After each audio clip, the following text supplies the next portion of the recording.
मंडळी, गुरुचरित्राचे पारायण केल्यास आपल्या जीवनामध्ये काय बदल होतात? बघा मंडळी, पहिली गोष्ट म्हणजे गुरुचरित्र वाचणारी व्यक्तीच ही मुळात खूप भाग्यवान आणि पुण्यवान असते. तुम्ही कितीही धनवान असा, व्यावसायिक असा, नोकरीला असा, पण पूर्वपुण्याई असल्याशिवाय व गुरूंचे आशीर्वाद असल्याशिवाय आपल्या मनाचा निश्चय होणे अवघड आहे.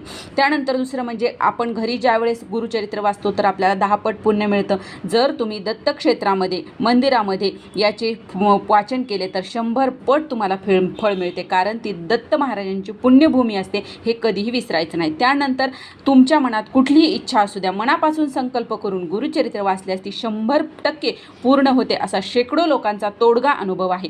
त्यानंतर चौथं म्हणजे बघा, ज्यांचे मनोबल खच्ची झाली आहे, मन स्थिर राहत नाही, एकाग्रता संपली, आत्महत्येचे विचार येतात, जे ते गुरुचरित्र पूर्णपणे वाचल्याच्या नंतर पूर्णपणे ते लोक बरे होतात. बघा, विवाह विलंब होत असेल, अडलेली विवाह जुळतात, तुमच्या घरात आर्थिक उत्कर्ष होऊ लागतो, पितृदोष खूप मोठ्या प्रमाणात तुमचा पूर्णपणे बरा होतो. त्यानंतर ज्यांना संतती नाही त्यांना संतती होते, पती पत्नीमधील भांडणे, वादविवाद कमी होतात, नातेवाईक, गणगोत, भाऊबंधकी यामधील वादही, गैरसमज दूर होतात. म्हणून काही झाले तरी एकदा तरी आपल्याला गुरुचरित्राचं पारायण नक्की करायचं आहे.